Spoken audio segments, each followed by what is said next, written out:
Bismillah. Assalamualaikum warahmatullahi wabarakatuh.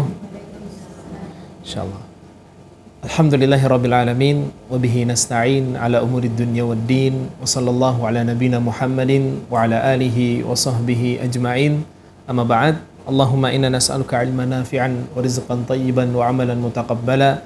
Allahumma 'allimna ma yanfa'una wanfa'na bima 'allamtana wa zidna 'ilman. Allahumma inna na'udzubika min 'ilmin la yanfa' wa min qalbin la yakhsha' wa min nafsin la tashba' wa min du'ain la yusma'. Alhamdulillah Ibu sekalian, atas izin Allah Subhanahu wa taala kita dapat berjumpa ya di rumah yang semoga dirahmatin sama Allah Azza wa Jalla dan juga diberkahin ya, karena dijadikan tempat untuk menuntut ilmu kita bersama.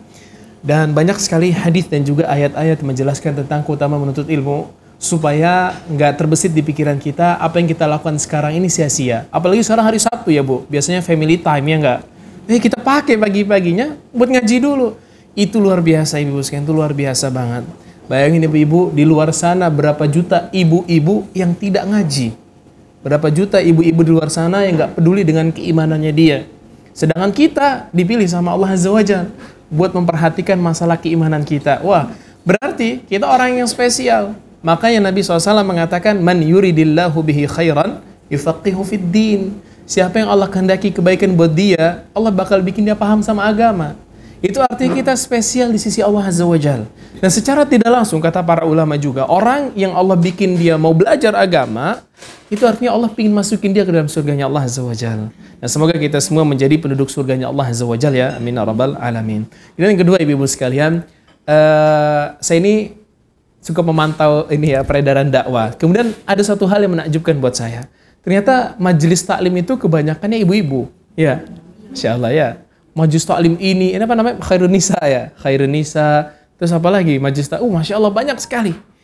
Dan subhanallah, berarti secara tidak langsung ibu-ibu ini memiliki andil besar di dalam penyebaran agama Islam.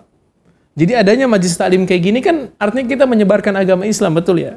Dan semua orang yang ikut andil di dalam majelis taklim seperti ini, semua dapat kemuliaannya. Tanpa dikurangi sedikit pun pahalanya sama Allah Azza wa Jalla. Jadi memang suatu hal yang perlu kita syukuri. Kemudian juga, majelis taklim kayak gini kan kita bisa bilang komunitas ya. Di mana kita ngumpul bareng, ketemu bareng. Tapi di sini ada pertanyaan. Kita ngumpulnya karena apa? Apakah karena ada makanan gratis yang enak nih Kang sana? Atau karena misalkan ya pengen ketemu aja sama si fulanah gitu. Nah ini yang menentukan nanti kita dapat pahala atau enggak. Tapi saya mau nyebutin ke ibu-ibu sekalian sebuah hadits dari Nabi SAW yang bikin kita tuh nggak sia-sia walaupun kita mau ketemu sama teman kita. Yes, tapi catatannya dia harus beriman dan kita ketemu sama dia karena Allah Azza wa Jalla. Nabi SAW pernah bersabda dalam sebuah hadits yang sahih dari Imam Muslim. Jadi Allah Azza wa Jalla pernah mengutus satu malaikat menjelma jadi manusia. Kemudian ada seorang muslim, ini nggak tahu di zaman kapan tapi Nabi SAW menceritakan, keluar dari rumahnya bertujuan untuk menziarahi temannya dia di desa yang lain. Menziarahi temannya dia di desa yang lain. Ketika dia keluar di pertengahan jalan, diberhentiin sama malaikat ini. Ini menjelma jadi manusia ya, nggak jadi bentuk malaikat. Karena ditanya sama malaikat ini, kamu mau kemana? Kata orang ini, saya mau mengunjungi saudara saya di desa yang lain. Kemudian malaikatnya bertanya, kenapa kamu mau mengunjungi dia? Apakah karena dia punya jasa sama kamu? Kata dia, enggak, dia nggak punya jasa apa-apa sama saya. Atau karena kamu punya hubungan kerabat sama dia? Kata dia, enggak juga, saya nggak punya. Atau yang ketiga, kamu butuh sesuatu sama dia? Kata orang ini, enggak, saya nggak punya. Kemudian malaikat itu bertanya lagi, terus karena apa kamu ketemu sama dia? Kata orang ini, ghaira anni uhibbuhu fillah. Sebabnya cuma satu, saya cinta sama dia karena Allah Azza wa Jalla.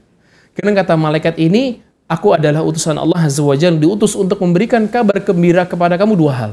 Yang satu, Allah cinta sama kamu karena kamu cinta sama dia karena Allah Azza wa Jalla. Dan yang kedua, Allah wajibkan buat kamu surga. Subhanallah. Di sini kata para ulama, ini adalah kemuliaan berteman dengan orang yang soleh, pun juga kemuliaan kita cinta sama teman kita yang soleh dan solihah juga. Satu, kita bisa dicintain sama Allah. Ingat ya, kalau kita udah dicintain sama Allah, wah, udah deh, urusan apa aja gampang. Yang kedua, diwajibin surga. Makanya ketemu-temu kayak gini, selain kita menuntut ilmu dapat pahala besar di situ, yang kedua niatin, kalau bahasa Indonesia biasanya disebut silaturahim ya. Tapi ini bukan silaturahim ya, kita bertemu kayak gini bukan silaturahim namanya. Ini disebut dengan ukhuwah Islamiyah namanya. Ukhuwah Islamiyah. Jadi ada perbedaan ya ibu-ibu sekalian. Ini kan biasanya kita bilang, mau ketemu sama si ini gitu ya, si fulanah, terus bilang mau silaturahim. Enggak, salah. Ini bukan silaturahim. Ini namanya ukhuwah Islamiyah. Dua-duanya wajib, tapi yang lebih besar pahalanya silaturahim. Karena silaturahim itu khusus untuk yang punya hubungan darah sama kita, betul ya. Jadi patut disyukuri sama ibu-ibu sekalian, Allah berikan kita majelis taklim model kayak gini, komunitas yang bagus kayak gini, yang ngingetin kita sama Allah Azza wa Jalla, itu dipertahankan. Karena nanti di surga kita bisa memberikan syafaat ke orang-orang yang dulunya teman kita tapi dia masuk neraka. Maka Nabi SAW pernah bercerita tentang 10 orang. Di dunia mereka bareng, duduk bareng, nongkrong bareng, ngopi bareng, gitulah bahasanya. Belajar bareng, ibadah bareng. Wa qaddarallahu ma syafa'a. Ternyata 9-nya masuk surga, 1-nya enggak. Ketika di surga mereka bercerita tentang kenikmatan mereka di dunia dan sebagainya, tiba-tiba mereka sadar, loh, si fulan kemana ini? Dulu kita duduk bareng sama dia. Akhirnya 9 orang ini bertanya kepada Allah Azza wa Jalla, ya Allah, di mana si fulan? Kemudian ditampakkan ke hadapan mereka, si fulan lagi diadab di neraka. Akhirnya kata mereka, ya Allah, kenikmatan surga nggak akan sempurna buat kita sampai si fulan masuk juga ke surga sama kita. Akhirnya karena sebab permintaan mereka ini, temannya dikeluarin dari neraka. Akhirnya masuk ke dalam surganya Allah Azza wa Jalla. Di situ kata para ulama, ini keutamaan memiliki teman-teman yang soleh dan solihah. Mereka bisa memberikan syafaat buat kita. Jadi perbanyak teman-teman yang soleh dan solihah. Tapi ibu-ibu sekalian, pada hari ini kita akan membahas sebuah pembahasan yang cukup penting sebenarnya, tapi ini nge-skip perjalanan yang panjang dari perjalanan akhirat sebenarnya. Jadi sebelum saya masuk ke pembahasan tentang haud, kita harus tahu dulu perjalanan kita ini, dari kita hidup, mati, terus kemana? Ya, apalagi maaf nih, ibu-ibu umurnya 50 ke atas semua ya? Masih muda lah ya, angka doang gitu. Ya casingnya boleh lah, tua sama isinya masih muda, itu jiwanya, Masya Allah. Tapi itu artinya ibu-ibu sekalian juga harus siap-siap, ya kan? Nggak ada yang tahu umur. Bisa jadi ibu-ibu duluan, saya belakangan. Atau saya belakangan, ibu-ibu duluan. Nggak ada yang tahu gitu. Sama aja ya. Sama aja. Nggak ada yang tahu umur. Tapi intinya, kata Allah Azza wa Jalla, kalau kita sudah menyentuh umur 40, kan kita dianjurkan untuk membaca sebuah doa. Ibu udah hafal belum? Doanya? Bukan. Rabbi auzi'ni an ashkura ni'mataka allati an'amta alayya wa ala walidayya wa an a'mala salihan tardahu wa aslih li fi dzurriyyati inni tubtu ilaika wa inni minal muslimin. Ini dihafal Bu, kata para ulama. Ini dianjurkan sekali buat orang yang sudah menyentuh umur 40 untuk banyakin doa ini. Untuk diperbanyak. Perbanyak di setiap sholat, di setiap kita doa, baca doa ini. Ini ada di surat Al-Ahqaf ayat ke berapa? 15, betul. Ayat ke 15. Nah itu maksudnya jadi tanda bahwasanya ketika kita sudah tua ini artinya sudah dekat kepada ajal kita. Karena kan rata-rata umur umat ini 60-70, betul ya? Nah, yang sudah nyampe 50, apalagi udah 60, ini artinya bentar lagi, gitu. Nanti bentar lagi. Nggak lama lagi kan, gitu, dijemput sama malaikat maut. Makanya, kita habiskanlah sisa-sisa umur kita untuk ibadah yang banyak lah. Alhamdulillah, ngaji kayak begini, baca tadarus Quran tiap hari, ya kan? Kemudian apa lagi ya? Silaturahim, sedekah, wah itu udah diperbanyak aja. Sabar, dikit lagi selesai kok, dikit lagi selesai. Baik ibu-ibu sekalian, jadi selesai kita menjalani kehidupan kita 60-70 tahun atau lebih lah, tergantung takdir masing-masing, maka kita akan berpindah ke alam yang baru. Jadi selama kita hidup, ada 4 alam yang bakal kita lewatin. Yang pertama alam rahim, dan kita udah lewatin semua, itu cuma 9 bulan di situ kita. Yang kedua alam dunia ini, ya rata-rata 60-70, ada yang lebih, ada yang kurang lebih banyak. Karena selesai dari mati, kita pindah ke alam yang ketiga. Itu disebut dengan alam barzakh. Alam barzakh. Alam barzakh adalah alam persinggahan sebelum dunia, antara dunia dan akhirat. Jadi sebelum kita pindah ke akhirat, setelah kita pindah dari dunia, sebelum ke akhirat ada satu alam namanya alam barzakh. Atau kita bisa sebut alam kubur. Alam kubur. Di situ kita tinggal di situ. Dan itu nanti yang menentukan adalah berhasil atau tidaknya kita jawab 3 pertanyaan malaikat mungkar nakir. Pertanyaannya apa Bu, malaikat mungkar nakir? Siapa Tuhanmu? Gampang jawabnya betul. Siapa Tuhannya Bu? Allah. Yang kedua pertanyaan apa? Bukan, nggak ada pertanyaan kita. Siapa nabimu? Siapa nabi kita Bu? Muhammad SAW. Yang ketiga, apa agamamu? Agama kita apa? Islam. Tapi ibu-ibu tuh ada pertanyaan keempat. Ada pertanyaan keempat. Itu dari mana kita tahu itu semua? Ternyata setelah kita berhasil menjawab 3 pertanyaan tadi, ada pertanyaan terakhir, yaitu dari mana kita tahu itu semua. Nah, yang bisa berhasil jawab 4 pertanyaan ini, ya, 3 ini yang di awal bisa, yang 4 insya Allah bisa, tenang aja. Nanti kita akan tinggal di situ antara azab atau nikmat. Yang bisa jawab dapat nikmat, yang gagal menjawab dapat azab. Makanya setelah kita di alam barzakh, kita nggak tahu kan berapa lama tuh dapat nikmat atau azab. Maka setelah itu kita dibangkitkan, ditiuplah sangka kala. Yaitu ketika Allah berfirman, wa nufikha fis suri nafkhatu wahidah. Ketika sangkakala ditiupkan untuk pertama kali, jebret, hancur alam semesta. Oh iya, ini juga tambahan faedah, Bu. Jadi kan membahas haud ini tentang keimanan kita kepada hari akhir. Pembahasan paling panjang dari rukun iman rukun iman berapa, Bu? 5 apa? 7? 6 ya? Benar ya 6? Yakin ya? Yakin? 5. 6 rukun iman. Rukun Islam baru 5. Oke, dari 6 rukun iman yang paling panjang pembahasannya itu rukun iman kepada hari akhir. Itu paling panjang pembahasannya. Karena membahas alam yang baru, kejadian-kejadian yang baru nggak pernah kita lihat dan akan kita lihat nanti. Kemudian kita dibangkitkan sama Allah Azza wa Jalla dalam keadaan telanjang, tidak berpakaian, tidak beralas kaki, dan tidak berkhitan.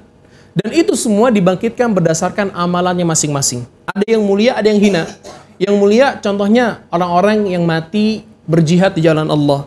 Kan orang-orang yang mati di jalan jihad ya, perang, mati, kan mereka nggak dimandikan, nggak dikafanin. Langsung disolatin, dikubur, kayak begitu caranya. Kenapa? Karena nanti mereka ketika dibangkitin sama Allah, dengan pakaian itu dan berlumuran dengan darah. Itu kemuliaan buat mereka. Kemudian juga orang yang meninggal ketika lagi ihram, lagi haji, lagi umroh, kan banyak yang kita dapetin meninggal dia taunya kan. Belum sempat tahalul, atau lagi perjalanan dari Madinah ke Mekah, atau yang meninggal, na'udzubillah, nggak ada yang tahu. Nah mereka tidak dikafani dengan kafan biasa, harus dikafani dengan kain ihram. Makanya kalau kita lihat di TV Saudi ya, ketika lagi di Masjidil Haram, lagi sholat jenazah, ada yang palanya nggak ketutup kan? Nah ini berarti dia wafatnya ketika lagi ihram. Wafatnya lagi ihram. Dan nanti dia ketika dibangkitkan, ketika seluruh manusia telanjang, dia pakai baju. Dia pakai kain ihram. Itu keutamaan yang Allah berikan buat mereka yang mati dalam keadaan ihram. Tapi ini pilihan Allah ya, kita nggak bisa nentuin kayak begitu kan ya. Kita mah semuanya mau mati dalam keadaan husnul khotimah. Kalau bisa mati dalam keadaan sujud di depan Ka'bah, begitu kan? Nikmat banget. Tapi nggak bisa kita atur itu. Itu semua adalah rahasianya Allah Azza wa Jalla. Selesai dibangkitin, kita digiring nih Bu, ke tempat yang namanya padang mahsyar. Kita matahari didekatkan sejarak 1 mil. 1 mil itu ada 2 tafsiran para ulama. Ada yang mengatakan mil itu alat untuk bercelak. Tahu alat untuk bercelak, Bu? Segini ukurannya kurang lebih. Jadi mataharinya segini doang di atas kepala kita. Sedekat banget gitu, subhanallah. Yang kedua adalah sejauh 1 mil yang kita tahu ya, sekitar 1 kilo kurang lah ya, 1 mil itu. Ala kulli hal, intinya matahari deketin sedekat-dekatnya. Di situ kita akan berdiri selama berapa lama, Bu? Sehari. 50.000 tahun. Berdiri doang. Berdiri doang 50.000 tahun.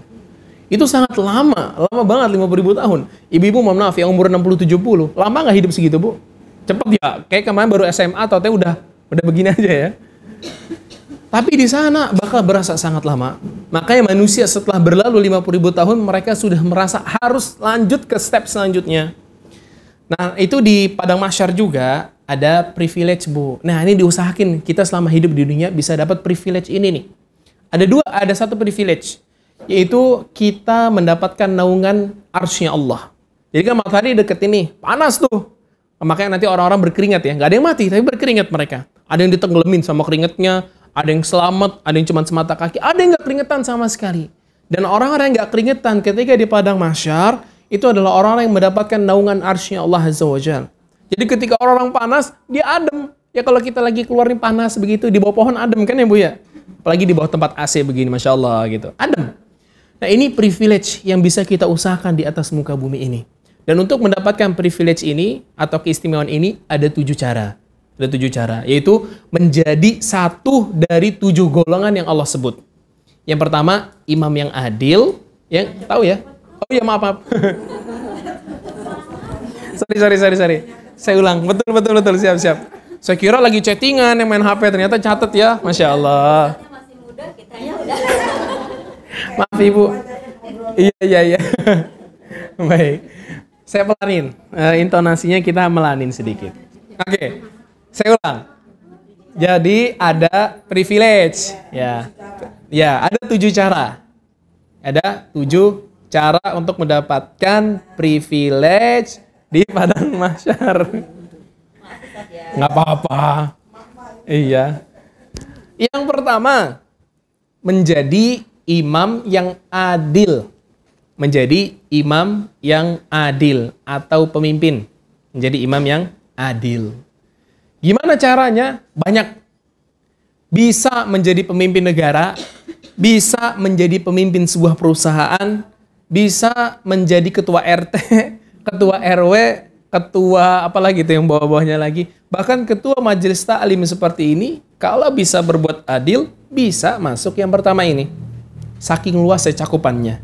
Oke, terutama suami.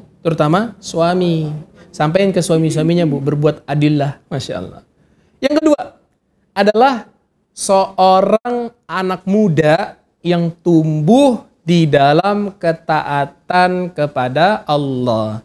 Seorang pemuda yang tumbuh di dalam ketaatan kepada Allah. Ibu-ibu masih muda kan ya? Insya Allah masih bisa lah ya. Udah. Ini khusus untuk pemuda. Khusus untuk pemuda. Kenapa? Karena kalau kita lihat sekarang ya Bu, di masjid aja yang paling banyak sholat siapa Bu? Yang udah tua, kakek-kakek yang udah bawa tanah gitu kan ya? Yang masih muda-muda mah nggak peduli sama kayak gitu. Nah, kenapa Allah kok sampai mau ngasih keistimewaan ini kepada anak muda yang taat sama Allah? Jarang soalnya. Jarang. Kita bisa lihat aja dari lingkungan kita, di sekeliling kita kan ya? Anak-anak mudanya ya subhanallah. Kayaknya semua kemaksiatan mah dilakuin sama dia. Kalau kita mah dulu ya karena jahil aja lah ya. Udah taubat kita dari itu semua. Tapi yang anak muda sekarang ya Allah, sedih banget ngeliat mereka gitu. Nah, makanya Allah kasih keistimewaan ini. Karena langka yang kayak begitu, langka. Yang ketiga adalah seorang laki-laki yang hatinya terikat dengan masjid. Laki-laki yang hatinya terikat sama masjid. Laki-laki. Khusus untuk laki-laki. Tenang, yang perempuan masih banyak buat bisa masuk, masih banyak. Ini khusus untuk laki-laki. Jadi dia ini laki-laki yang rindu banget sama masjid. Baru azan zuhur, udah nunggu kapan azan asar. Baru selesai asar, dia nunggu lagi kapan ya azan maghrib. Rindu banget ya. Ketika udah denger azan, wah hatinya gembira. Dia langsung menuju ke masjid. Ini orang-orang yang bisa masuk ke situ. Tapi khusus laki-laki. Nah, ada lagi nih Bu, yang keempat. Yang ketiga tadi ya, ini yang keempat nih. Ini yang bisa digapai sama laki-laki dan perempuan. Saling mencintai karena Allah Azza wa Jal. Saling mencintai karena Allah Azza wa Jal. Ini nggak harus suami istri doang. Kita sesama teman kayak begini pun bisa tuh untuk dapat yang itu. Makanya ibu-ibu, tahu nggak di antara anjuran Nabi SAW itu adalah mengungkapkan cinta kita sama teman. Tapi kalau ibu-ibu mau udah sering ya, say apa kabar gitu kan ya, Cin, ya, wah sering banget ngungkapin itu. Kalau yang laki-laki nggak bisa kayak begitu Bu. Kalau laki-laki ngomong, sayang, gimana kabarnya? Wah, orang udah pada, wah nggak bener nih orang gitu. Tapi kalau ibu-ibu biasa ya. Makanya saya nggak pernah ngomong ke teman saya, sayang begitu nggak pernah. Paling ngomong bro gitu kan. Kalau ke ibu-ibu perempuan mah gampang kayak gitu, Masya Allah. Nah itu adalah anjuran supaya bisa dapetin yang keempat ini. Jadi saling mencintai, apalagi suami istri. Makanya suami istri itu harus melandasi kecintaan mereka karena Allah. Jangan karena hawa nafsu doang. Yang kelima adalah orang yang bersedekah dengan tangan kanannya sampai tangan kirinya tidak tahu apa yang disedekahkan tangan kanan. Orang yang menyedekahkan dengan tangan kanan sampai tangan kirinya nggak tahu apa yang disedekahkan tangan kiri. Maksudnya apa? Pandai menyembunyikan ibadah. Pandai menyembunyikan ibadah. Kalau misalkan majelis taklim ini atau masjid tertentu buka donasi Bu, terus kan mereka kadang menyampaikan nama donaturnya ya. Kalau bisa, kalau memang kita ikut terjun ke situ, jangan minta ditulis namanya, nggak usah udah. Tulis aja hamba Allah, selesai. Nggak usah ditulis Ibu Hajah Fulana binti Fulan begitu. Sedekahnya 1 miliar. Wow, paling atas ditaruhnya. Dan biasanya kalau masjid-masjid begitu, ada rankingnya. Yang paling banyak paling atas namanya. Nah ini bisa menghilangkan kemungkinan dapat yang kelima ini. Tambah lagi, kemungkinan terburuknya dihilangkan pahalanya sama Allah Azza wa Jalla. Gara-gara ria. Gara-gara ria. Ini ngeri banget kan, ria itu. Masalahnya ria itu kadang kita nggak sadar. Kenapa ini? Oh, ininya dari sininya. Oke. Jadi itu ya, ria, hati-hati. Oke. Yang keenam adalah seorang laki-laki yang diajak berzina sama seorang wanita yang cantik lagi berkedudukan. Diajak berzina sama wanita yang cantik lagi berkedudukan. Kemudian dia mengatakan, saya takut sama Allah. Ini diambil dari kisah Nabi Yusuf. Tahu ya Nabi Yusuf kan ya? Nabi Yusuf, Bu, lebih ganteng dari suami kita, Bu. Tenang aja. Jauh lah. Nabi Yusuf alaihissalam diuji kayak begitu ya. Dan itu ujian yang berat. Yang terakhir, yang ketujuh, adalah seseorang yang ketika sendiri, dia takut sama Allah Azza wa Jalla. Ketika dia sendiri, dia takut sama Allah Azza wa Jalla, kemudian berlinanglah air mata. Yang ketujuh adalah orang yang ketika sendiri takut sama Allah, kemudian berlinanglah air matanya dia. Jadi enggak semua. Ya, ini mencakup semua laki-laki dan wanita. Jadi kenapa kok Ustadz yang laki-laki lebih banyak? Ya privilege Allah ngasih ke mereka, suka-suka Allah. Nggak usah protes, kan dikasih yang lain juga sama Allah kan, dikasih yang lain. Taib, itu adalah 7 golongan bakal dapat privilege, keistimewaan ketika di padang mahsyar, nggak dapat panas. Nah, di akhirat Bu, ada yang namanya fast track. Namanya fast track. Fast track Ibu pernah ke Dufan kamu? Yang kalau orang ngantri sampai muter-muter nih, kita cuma ngeng lurus gitu. Fast track itu namanya Bu. Bukan drive thru, fast track gitu. Iya, kemudahan. Itu mereka-mereka yang nggak dihisab dan nggak diazab sama Allah Azza wa Jalla. Jadi kan kalau kita lihat perjalanan akhirat nih Bu, setelah padang mahsyar apa Bu? Ard, ya, ard namanya. Ard itu pemaparan catatan amal. Sebelum dihisab, dipaparin dulu catatan amalnya. Kita semua mendapatkan raport kita sama kita hidup di dunia. Apa aja yang udah kita lakuin. Setelah di ard, ada yang namanya hisab. Nah, ini nih orang-orang yang dapat fast track tadi nggak dihisap. Selesai dapat ard, udah lanjut dia ke sirat langsung. Ke haud. Langsung ke haud. Haud itu sebelum sirat nanti insya Allah kita sebutin. Oke, paham ya? Jadi ini ada yang fast track. Jadi dia nggak perlu sama sekali dihisap, nggak perlu dimizan, lewat langsung dia. Ke haudnya Nabi SAW langsung sirat. Instan. Nggak perlu capek-capek. Nah, ini adalah orang-orang yang punya 3 sifat, kata Nabi SAW. Fast track. Buat dapat fast track ini Bu. Iya. Buat dapat fast track ini ada 3 sifat yang harus kita miliki. Atau 3 cara lah, paling gampang lah. 3 cara. 3 cara. Yang pertama, doa sama Allah. Minta sama Allah Azza wa Jalla. Ini kuncinya. Jadi tadi privilege tadi, juga fast track ini, itu bisa kita gapai. Poin paling utamanya, minta sama Allah langsung. Minta sama Allah langsung. Oke. Yang kedua, tidak minta diruqyah. Tidak minta diruqyah. Ini syaratnya. Syaratnya nggak boleh diminta diruqyah. Jadi kalau misalnya kita merasa diganggu jin, ada kena sihir, jangan minta diruqyah. Ruqyah mandiri aja. Jangan. Kalau sekali kita minta ruqyah, hilang kesempatan kita untuk dapat fast track ini. Ya. Karena banyak orang yang kayak begitu. Jadi mungkin alhamdulillah nggak ada yang kena jin. Di sini nggak ada yang kena gangguan jin kan ya? Sihir juga nggak ada ya, alhamdulillah. Ada sebagian orang yang sudah kena gangguan jin atau sihir, nggak kuat dia menghadapi ujian itu. Sehingga dia pengen hasil yang instan, langsung datang minta diruqyah. Memang tidak disalahkan sama syariat, cuman dia merugi. Mungkin saja dia bisa dapat fast track, tapi karena dia pengen buru-buru disembuhin, ya udah hilang kesempatannya. Rugi dong ya kan. Kemudian yang ketiga, tidak minta di K. Tahu K nggak Bu? K itu jadi pengobatan klasik ya, besi panas ditusukin ke luka. Besi panas ditusukin ke luka. Baik K, namanya K. Di Indonesia tuh bukan akupuntur, bukan. Iya, jadi di zaman dulu, kayak di Cina juga masih dipraktekin deh, dia pengobatan klasik gitu. Besi panas, bukan operasi. Bukan operasi. Jadi dia itu misalkan ya, dia ada luka di tubuhnya, misalkan robek panjang. Nah ini kan Kalau mau lama, nunggu sembuh aja diolesin obat kayak gitu kan. Tapi lama. Ini ada cara cepetnya, namanya dikai. Ini besi panas, Bu. Langsung dioles ke situ. Ceret. Bukan ngilangin tato, bukan. Ini khusus untuk sakit, kemudian dikenain besi. KAY, K namanya. Iya.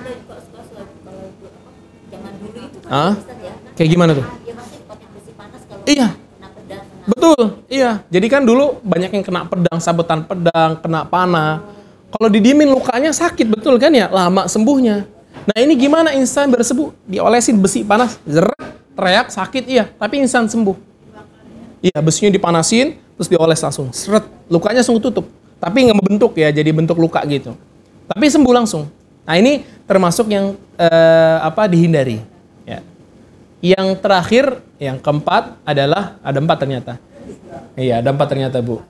Iya, maklum manusia ya, maaf ya. Yang keempat adalah selalu bertawakal kepada Allah. Selalu bertawakal kepada Allah. Ini maksudnya yang merealisasikan makna tawakal sebenarnya.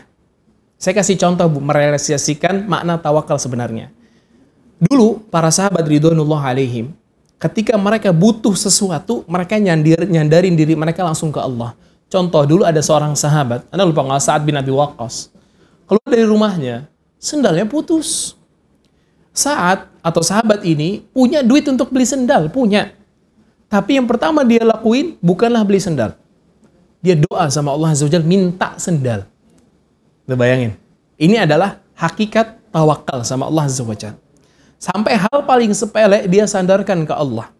Demikian juga dulu para salaf ridwanullah alaihim, mereka itu diantara mereka ada yang minta sama Allah garam. Jadi dia masak, nggak ada garam. Kan gampang ya tinggal beli ke sebelah. Tapi dia ngangkat tangan doa sama Allah. Ini tawakal hakikat. Hakikat tawakal kayak begini. Hal yang paling sepele pun kita mintanya sama Allah. Ini hakikat tawakal ya, Bu. Jadi kita biasanya kalau kita ya, tawakal sama Allah kalau di hal-hal yang besar doang, ya kan? Pengen rumah, wah yang besar-besar. Tapi yang sepele-sepele enggak, jarang. Mau butuh roiko gitu kan? Roiko, garam, lada gitu, udah nggak peduli. Beli sayuran. Padahal kalau kita beneran tawakal sama Allah, bisa aja minta dulu sama Allah. Ya Allah, hari ini pengen masak deh. Tapi butuh garam, minta sama Allah dulu. Ah, ini hakikat tawakal. Ini buat dapat fast track nih. Ceret, lewatin hisab sama mizan. Langsung ke hautnya Nabi Sallallahu Alaihi Wasallam. Nah di hisab pun lama ya ibu-ibu sekalian ya. Hisab itu lama sekali. Mungkin bisa lebih lama daripada haut, tapi Allahu a'lam bishawab, nggak ada dalil yang menjelaskan. Tapi intinya lama. Karena seluruh manusia dari Nabi Adam sampai manusia paling terakhir. Dan jin juga, ini nggak cuma manusia, jin juga. Itu dihisab satu per satu. Bayangin itu, selama apa di situ kan? Jadi ya semoga kita dijadikan orang-orang yang dapat fast track tadi ya Bu ya. Amin ya Rabb. Jadi langsung ceret dah, langsung haut deh. Ini kita instanin ke haut. Haut Nabi SAW adalah pembahasan kita hari ini ya. Hautnya Nabi SAW. Jadi haut Nabi SAW itu adalah tempat yang Allah sediakan untuk Nabi SAW sebagai apa ya, kemuliaan yang Allah berikan untuk beliau. Kemuliaan yang Allah berikan untuk beliau. Telaga atau telaga ini dinamai dengan Telaga Kautsar. Telaga Kautsar. Telaga Kautsar. Kautsar. Surat Al-Kautsar. Ya. Ya, surat Al-Kautsar. Makanya Allah Azza wa Jalla mengatakan inna a'tainaka kautsar. Itu maksudnya adalah kami telah memberikan kepadamu wahai Muhammad Al-Kautsar. Al-Kautsar itu artinya hautnya Nabi sallallahu alaihi wasallam. Nah, tapi di haut ini nggak cuman haut Nabi kita aja atau telaga Nabi kita. Nggak. Nabi-nabi yang lain punya haut. Nabi-nabi yang lain punya haut. Dan itu berdasarkan sabda Nabi SAW, inna likulli nabiyyin haudon. Setiap Nabi itu punya hautnya sendiri. Wa innahum yatabahuna lahum aktsara waridatan. Dan mereka saling berbangga-bangga dan lomba-lomba siapa yang paling banyak masuk ke hautnya. Kemudian kata Nabi SAW, wa inni arju an akuna aktsarahum waridatan. Dan saya berharap saya adalah orang yang paling banyak orang masuk ke situ. Subhanallah. Dan memang betul, nanti Nabi kita SAW adalah Nabi yang paling banyak pengikutnya. Nabi yang paling banyak pengikutnya. Nah disitulah para Nabi nanti bakal saling berbangga-bangga, senang-senangan dengan banyaknya pengikut. Dan ini nggak tercela ya, karena udah di hari kiamat ya, udah nggak tercela lagi. Oke, selanjutnya Bu, kan pembahasan itu orang-orang yang terusir ya. Sebelum kita ngomongin terusir, kita ngomongin hautnya dulu. Kita berandai-andai dulu nih.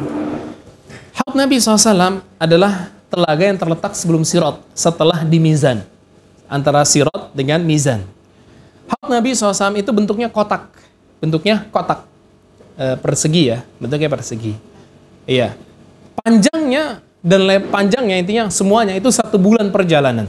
1 bulan perjalanan jalan kaki. Kalau dikira-kira itu mungkin ya intinya dia luas lah. Dikira-kira 1 bulan perjalanan. Ada yang mengatakan, Nabi SAW dalam satu riwayat mengatakan dari Mekah ke Oman. Riwayatnya beda-beda. Tapi ala kulli hal intinya hautnya Nabi besar sekali, bentuknya kotak. Kemudian sifat dari haut ini adalah yang pertama. Ini sifat hautnya ya. Dan semoga kita bisa minum di situ ya. Ngapain kita ke situ? Pasti pertanyaan itu, ngapain kita ke situ Ustaz? Kita minum Ibu. Aus kita. Kita habis dijemur 50.000 tahun sama Allah, dihisap, di mizan, aus, butuh minum kita. Tapi di sana nggak ada Indomaret. Indomaret nggak ada di sana ya. Indomaret nggak ada. Jadi akhirnya Allah berikanlah haut ini. Maka di antara sifat-sifat haut atau telaga Nabi SAW yang pertama, airnya lebih putih daripada susu. Airnya lebih putih daripada susu. Yang kedua, lebih manis daripada madu. Masya Allah, madu aja udah manis ya, ini lebih manis lagi. Yang ketiga, cangkir-cangkirnya sejumlah bintang di langit. Cangkir. Iya, cangkir. Gelas buat minumnya. Itu sejumlah bintang di langit. Subhanallah. Jadi banyak gitu, ada banyak. Yang keempat, sifatnya. Iya, sifat hautnya Nabi SAW. Jadi di dalam hautnya Nabi itu kayak ada tempat mancurnya gitu, Bu. Apa sih? Ya, tempat keluarnya, muncratnya itu. Iya, tempat keluarnya. Iya. Nah, tempat keluarnya ini ternyata kata Nabi SAW itu dari air yang dari surga. Jadi itu air dari surga. Jadi kita sebelum masuk surga udah minum dulu di situ. Subhanallah. Nah, ini pancarannya ada dua. Ada dua. Dan di inti pancarannya itu ada yang dari emas, ada yang dari perak. Ada yang dari emas, ada yang dari perak. Nah, sifat yang ke berapa? 5. 4 apa 5 ini? 4. Mata air itu, pancarannya itu dari surga. Dari emas dan perak. Dari emas dan perak. Tempat pancarannya itu loh. Kalau lihat air mancur itu kan dari bawah tuh ya, cus gitu. Nah, itu di bawahnya itu ada itunya. Tempat keluarnya. Itu dari emas dan perak. Yang selanjutnya yang berapa ini? 5 ya? 5 ya. Yang kelima, ada penjaga-penjaganya. Dari kalangan para malaikat. Nah, disinilah yang jadi pembahasan kita. Ternyata, nggak semua umat Nabi SAW masuk ke dalam hautnya. Nggak semua. Ya, semoga kita nggak termasuk ya, na'udzubillah lah. Rugi banget gitu. Udah aus-aus nggak minum. Sedih banget. Ya, ada penjaganya dari kalangan para malaikat. Yep, siap. Oke.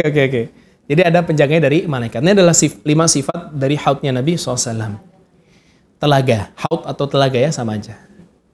Kemudian ternyata ada orang-orang yang sebelum kita ngomongin terusir, kita ngomongin dulu siapa yang paling pertama minum gitu kan ya. Selain Nabi SAW, siapa dari umatnya? Ternyata ada 2 golongan orang. Yang pertama kali minum dari hautnya Nabi SAW. Yang pertama adalah orang-orang fakir dari kalangan muhajirin. Orang-orang fakir dari kalangan muhajirin. Orang-orang fakir dari kalangan muhajirin. Ingat Bu, ini keistimewaan mereka. Gak Allah berikan buat kita. Yang kedua tahu siapa Bu? Orang-orang Yaman. Orang-orang Yaman. Maka orang-orang Yaman itu berbangga-bangga diri kan. Di antara gara-gara ini. Ternyata mereka dikasih sama Nabi privilege. Mereka adalah termasuk orang-orang pertama yang minum hautnya Nabi. Orang-orang pertama. Orang-orang Yaman. Unik ya, saya juga pas baru ingat loh, iya ya bener juga orang-orang Yaman. Iya? Oh, tenang Bu. Di Yaman itu sebenarnya yang model-model begitu sedikit. Lebih banyak yang ahlu sunnah wal jamaahnya. Cuman ya mohon maaf lahir dan batin, di Indonesia yang banyak didatengin yang begitu. Ya. Iya, karena kalau saya nanya ke teman-teman yang kuliahnya di Yaman, belajar di Yaman, mereka bilang yang model kayak gitu sedikit. Lebih banyak yang kayak kita. Bahkan di daerah selatannya Yaman, kan Yaman tuh bagian bawah ya Bu ya. Kalau kita lihat ke peta dunia ya, bagian bawah. Di bagian selatannya lebih banyak orang Syiah. Nah, orang-orang yang sufi-sufi ini jumlahnya sedikit. Dan pusat kota mereka Tarim doang, udah.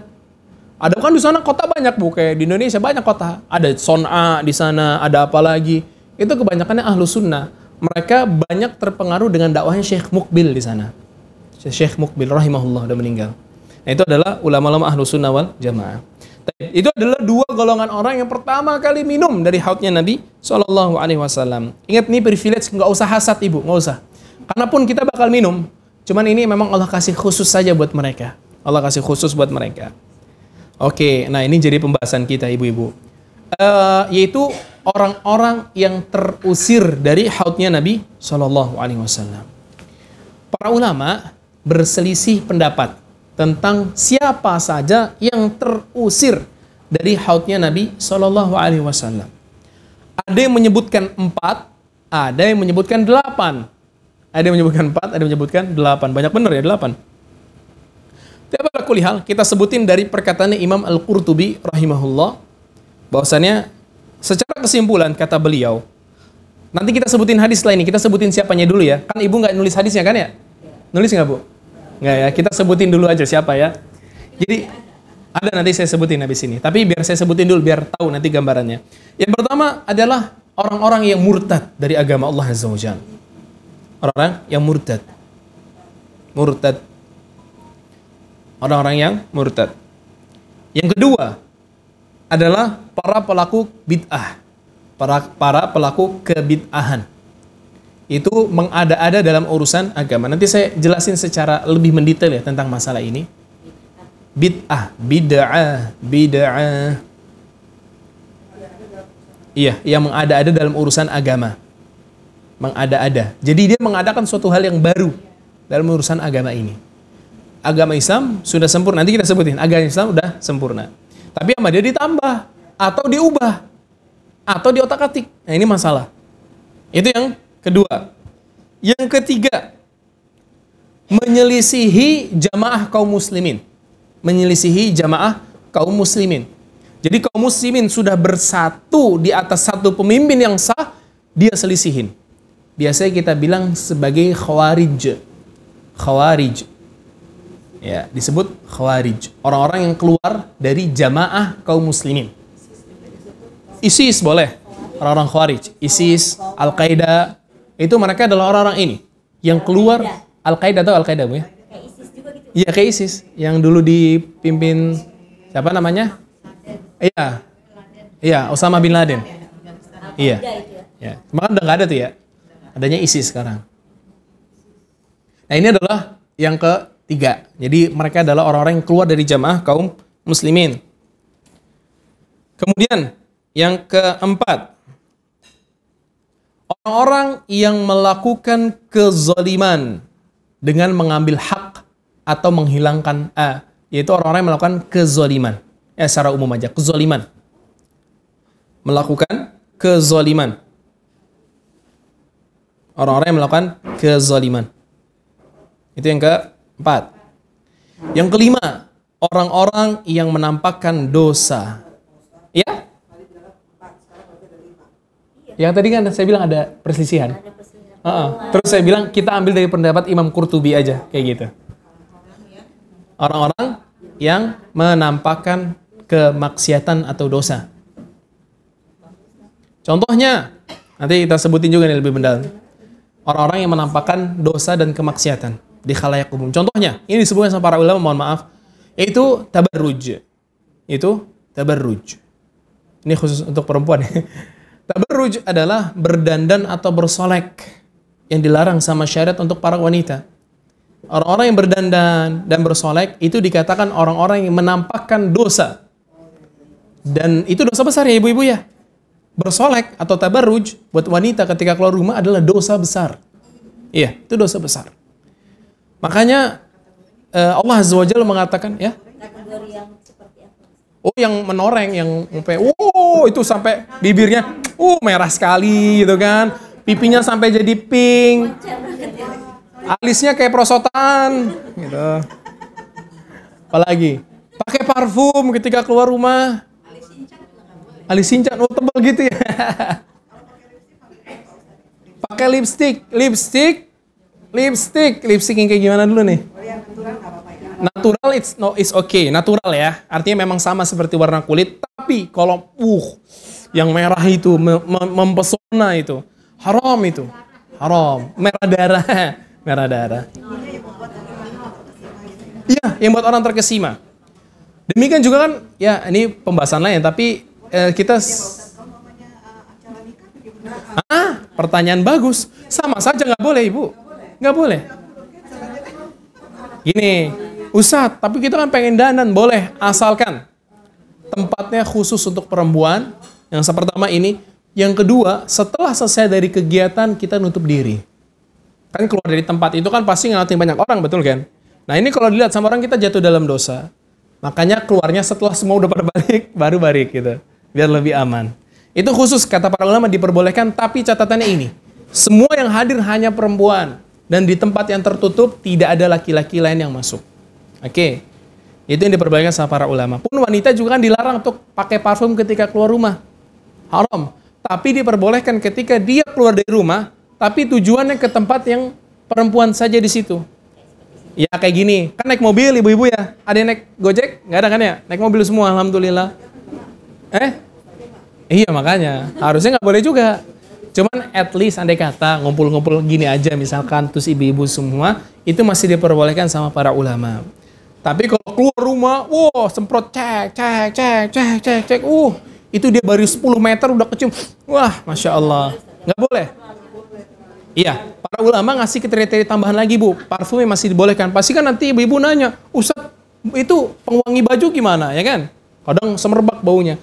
Mereka bilang, batasan maksimalnya adalah cuman sampai menghilangkan bau saja.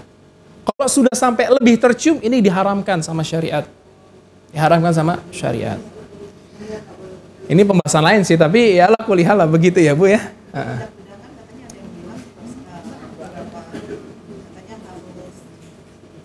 Tadi sorry, yang lipstick itu maksudnya lip tint, apa namanya itu? Bukan lip gloss apa? Yang buat lembapin apa namanya, Bu? Oh, lip tint ya? Oh ya, sorry. Lip balm, sahih. Lip balm no problem. Lipstick maksimal yang natural pun sebenarnya nggak dianjurkan juga.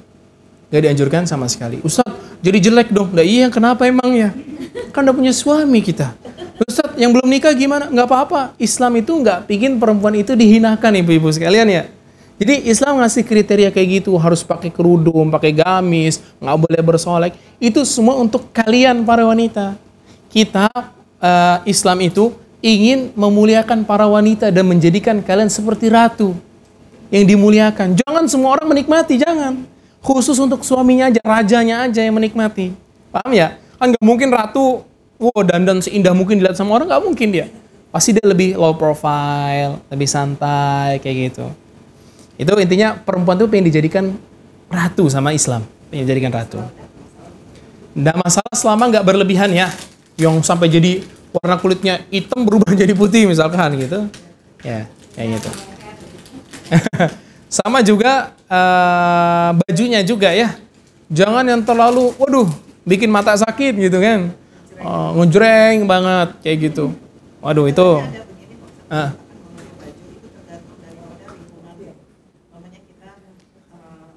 Di Indonesia, urf. Iya. Iya. Iya.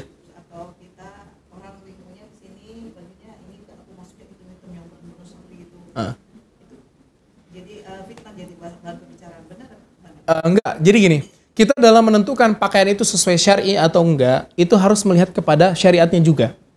Jadi syariat memberikan kriteria pakaian yang syar'i buat para wanita. Buat para wanita, kalau ibu-ibu tahu, dulu para sahabat itu memakai kerudung tuh sampai 2. Yang satu hijab, yang satu khimar namanya. Belum tahu ya? Baru dengar ya? Khimar dan hijab.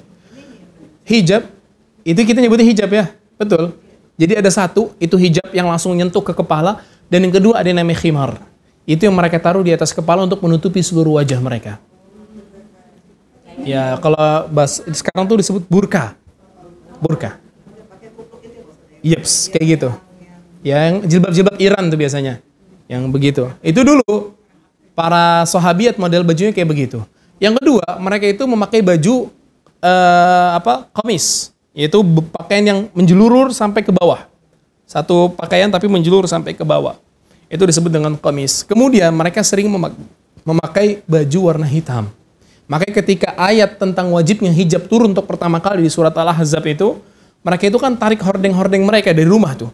Ternyata disebutkan dalam hadis itu mereka itu seakan-akan gagak-gagak hitam yang keluar dari rumah. Artinya baju hitam, serba hitam. Nah, ini adalah pakaian sesuai kriteria syariat, tidak menyelisihi urf manusia karena sesuai sama syariat. Yang jadi masalah itu adalah ketika kita memakai pakaian yang tidak lazim di negeri kita. Contoh misalkan pakai koteka gitu. Di Jakarta pakai koteka nggak bener juga itu kan ya. Atau kalau misalnya laki-laki deh paling gampang, laki-laki paling gampang. Di Indonesia yang normal itu pakai songkok gitu ya, pakai peci putih gini. Nah, kalau ada orang pakai sorban, terus pakai yang bagian adat-adat di negeri lain, itu kurang tepat. Itu kurang tepat. Iya, kita harus menyesuaikan sama adat di sini. Apa yang biasa, kayak gitu. Nah, ini juga harus dikembalikan ke syariat. Syariat tidak memperbolehkan baju-baju yang warnanya terang benderang, terutama buat para wanita. Laki-laki aja nggak dibolehin, Bu. Pakai baju yang terang benderang gitu, nggak boleh. Karena itu disebut dengan pakaian syuhrah. Pakaian syuhrah itu adalah pakaian yang bikin orang lirik ke kita. Itu adalah pakaian yang dilarang sama Allah Azza wa Jalla. Jadi ya low profile aja lah. Kita mah santai-santai aja bajunya gitu ya. Yang penting masuk surga kan gitu ya. Ini masuk surga. Oke. Ya. Iya, terang benderang ya. Kalau terang aja kayak warna misalkan krem. Iya, kuning yang jadi bendera kalau orang meninggal. Nggak masalah, nggak masalah. Yang ibu-ibu tak paham yang genjreng kan ya? Kan ada warna kuning yang sampai bikin sakit. Iya, ada juga warna merah yang sampai bikin mata sakit gitu. Itu nggak masalah. Motif itu nggak masalah. Motif kayak apa? Nggak masalah. Oh, Khalid masalah. Iya. Iya, nggak ngejreng. Iya. Makanya emang kita perlu bersyukur buat tinggal di Indonesia. Macam-macam soalnya bajunya kan ya. Itu syukurin. Kalau di Saudi, di mana di Yaman, baju-baju kayak ibu aneh dianggapnya. Makanya kalau kita ke sana dilihatin kita nih dari mana ya orang, gitu. Karena nggak biasa baju kayak kita gini di sana. Mereka itu ya perempuannya pakai baju hitam semua, laki-laki pakai gamis, ini begitu aja. Kalau kita alhamdulillah campur bajunya, ada yang pakai gamis, ada yang pakai rok. Oh, bersyukur di Indonesia emang, masya Allah. Nikmat dunia di Indonesia ini emang. Oke, itu yang keberapa tadi Bu ya? Yang kelima ya. Oke. Oh ya, termasuk tadi menampakkan dosa dan kemaksiatan itu seperti mabok tapi terang-terangan. Mabok terang-terangan atau meninggalkan sholat dengan sengaja secara terang-terangan. Intinya semua dosa kemaksiatan yang adalah dosa besar ditampakin secara terang-terangan bisa masuk ke dalam hadis ini yang dilarang. Yang dilarang masuk ke dalam haudnya Nabi SAW. Kemudian yang keenam itu para kelompok ahlul bid'ah. Kelompok ahlul bid'ah. Yang pertama tadi adalah kebid'ahannya sendiri, yang ini kelompok ahlul bid'ah. Kelompok ahlul bid'ah. Bid'ah itu ada dua ya, ada yang amali dan ada yang i'tiqadi. Bid'ah itu ada dua, amali, ahlul bid'ah. Ahlul bid'ah itu para pelaku kebid'ahan, para pelaku kebid'ahan. Mereka ini ada kelompok-kelompok, Bu. Jadi nggak cuman satu orang aja gitu, ada kelompoknya mereka. Ada pemahaman-pemahaman sesat. Seperti kelompok ahlul bid'ah, Syiah, tahu ya Syiah ya? Tahu lah semua Syiah. Syiah ini termasuk kelompok ahlul bid'ah yang terancam nggak bisa masuk ke dalam telaganya Nabi Shallallahu Alaihi Wasallam. Karena mereka melakukan kebid'ahan dari sisi i'tiqadi dan amali. Dari sisi keyakinan dan juga amalan. Dari sisi keyakinan mereka menuhankan Ali radhiyallahu anhu. Ali itu udah top, paling top markotop. Di sisi lain mereka mengkafirkan seluruh sahabat dibuat kecuali ahlul baitnya aja. Itu orang-orang Syiah. Makanya kita bilang mereka ini nggak mungkin bisa masuk ke dalam haudnya Nabi SAW. Kemudian dari sisi amali, dari perbuatan, mereka banyak melakukan penyimpangan-penyimpangan syariat. Seperti memperbolehkannya nikah kontrak, ya, tahu nikah mut'ah tuh, itu dari orang Syiah. Ini semua adalah kebid'ahan yang merusak agama Islam. Di sisi lain ada kelompok lain namanya Khawarij, ibu-ibu sekalian. Khawarij. Ya, yang mereka ini ciri paling dasarnya mengkafirkan kaum muslimin. Gampang mengkafirkan kaum muslimin. Kalau di Indonesia disebut orang-orang radikal biasanya, teroris-teroris. Dan ini nggak bisa dinisbahkan kepada Islam ya, kesalahan mereka. Karena mereka menyimpang dari Islam. Islam nggak pernah ngajarin kayak gitu. Ini adalah kelompok-kelompok ahlul bid'ah namanya. Kelompok-kelompok ahlul bid'ah. Nah ini hati-hati ini, ibu-ibu, pemahaman-pemahaman sesat kayak gini. Alhamdulillah di Indonesia cukup perhatian sama masalah-masalah kayak gini sehingga gampang-gampang. Tapi di sisi lain, ada juga bid'ah amali. Bid'ah amali. Ini kan tadi i'tiqadi semua ya, keyakinan. Tapi ada juga amali. Yang tidak melakukan amal ibadah, tapi tidak ada landasan syariatnya.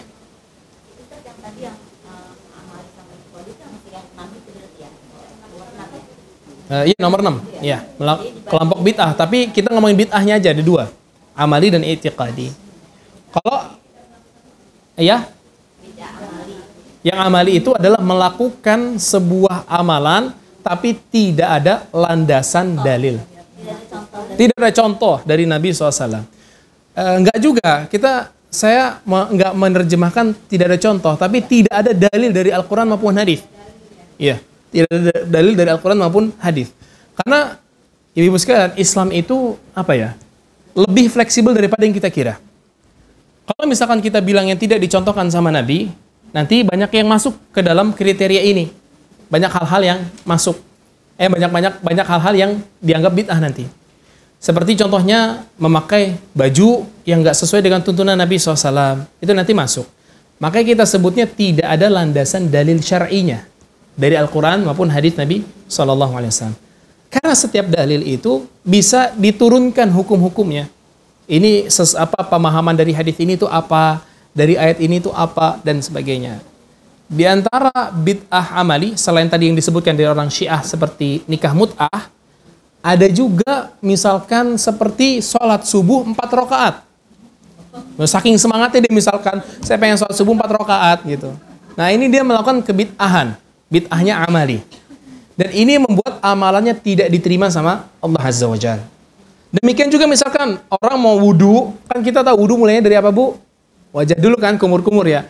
Dia balik, dia pengen kaki dulu baru ke muka. Ini pun melakukan kebid'ahan namanya. Dan ini nggak akan diterima sama Allah Azza wa Jalla. Nggak sesuai dengan dalil. Kayak gitu ya. Hah? I'tiqadi, iya. Iya. Jadi dia ini melakukan kebid'ahan dari sisi keyakinan. Kan kalau amal itu artinya amalan yang nampak, kalau i'tiqadi yang tersembunyi di hati, keyakinan. Tadi kan orang Syiah mengkafirkan sahabat nampak atau tersembunyi, itu kan keyakinan, betul ya? Nah, itu masuk ke situ, yang namanya i'tiqadi. Atau tadi orang-orang Khawarij, mereka mengkafirkan seluruh kaum muslimin. Ya, itu adalah i'tiqadi namanya, keyakinan. Keyakinan. Kalau sufi menyimpangnya sama, banyak juga. Jadi sufi ini ya, Bu Ibu sekalian, sejarahnya sendiri sama orang-orang sufi diperselisihkan. Siapa ini pertamanya, pelaku pertamanya? Kemudian yang kedua, orang-orang sufi ini banyak melakukan kebid'ahan dari sisi i'tiqadi dan amali. Saya kasih contoh, Bu, dari i'tiqadi dulu, dari keyakinan. Ibu-ibu, kalau kita belajar tentang sufi lebih mendalam, dalil yang kita pakai berapa, Bu? Ada berapa dalil? Al-Quran, Sunnah, hadis, terus ijma, dan qiyas. Ini disepakati. Mereka nambah 2 lagi, Bu. Tahu nggak apa? Yang satu, mimpi. Yang kedua, bisikan hati yang datang kepada wali-walinya. Bisikan hati. Nggak ada di dalam Islam tuh kayak gitu. Ya kan? Ngerinya mereka tuh di sini. Nah, mereka banyak jatuh di sini. Mereka menganggap mimpi itu syariat. Makanya mohon maaf saja, banyak orang-orang sufi mengadakan amalan-amalan baru kan? bacaan-bacaan zikir tertentu yang nggak ada dalam hadis Nabi SAW. Dari mana mereka dapat, Bu? Mimpi. Dari mimpi. Beneran dari mimpi. Banyak ulama-ulama mereka yang nyebut kayak gitu. Saya bertemu dengan Habib Fulan, guru saya dalam mimpi. Dia bilang, nak baca doa ini, baca zikir ini. Kayak begini. Dari mana ini? Ya, syaitan bisa jadi itu. Bisa jadi syaitan. Maka ada kisah, Bu. Ibu-ibu pernah dengar seorang ulama namanya Syekh Abdul Qadir Jailani nggak? Nah, masyhur lah. Ya, ulama besar. Memang beliau ada sedikit sufi, cuman insya Allah masih lurus lah beliau. Pernah suatu ketika, Bu, disebutkan di kisah biografi beliau, dia jalan nih, di jalan, tiba-tiba dari atas langit, Bu, turun sesosok makhluk, Bu.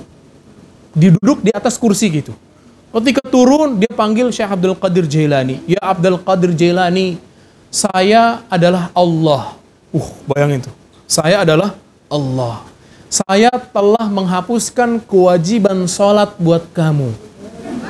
Nih, ini beneran. Ini kalau orang sufi udah bangga sama itu. Tapi Syekh Abdul Qadir Jailani lurus pemahamannya, Bu. Dia bilang, kamu bukan Allah. Saya tahu kamu setan. Terus kata setannya, kata yang menjelma ini setan ini bilang, loh, dari mana kamu tahu gitu kan? Kata dia, ya iyalah, kalau kewajiban sholat saja tidak diangkat dari Nabi SAW, kenapa diangkat ke saya? Paham ya? Dari siapa? Nabi SAW lebih mulia dari dia, sepakat semua orang. Kok bisa-bisanya kewajiban sholat nggak diangkat dari Nabi, kok diangkat dari saya doang? Nah dari situlah Syekh Abdul Qadir Jailani dianggap sebagai wali, karena dia paham dengan kayak begitu-gitu. Tapi ala kulli hal, orang-orang sufi itu suka begitu, suka ngedongeng juga. Maka kita sering dengar dari orang sufi, aneh aja ceritanya gitu ya. Saya bukan menjelekkan mereka, cuman memang keanehan mereka terlalu jelas.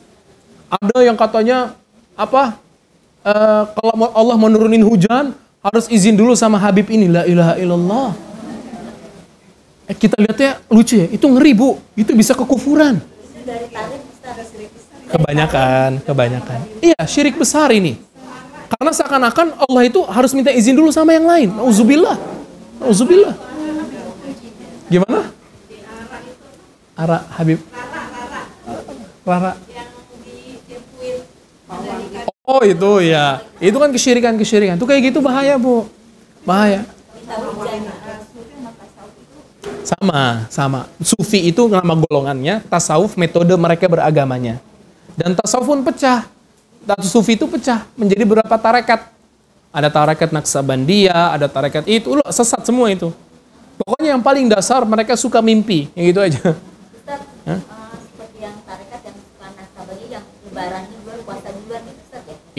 Iya, model-model kayak begitu. Dari mimpi gitu. Iya, dari mimpi. Ya sama, ya udah makin aneh. Kadang ada juga yang bilang saya habis teleponan sama Allah, itu kan yang tahun lalu itu ya. Teleponan sama Allah. Gimana? Bisa, dan itu yang paling sering, betul Ibu.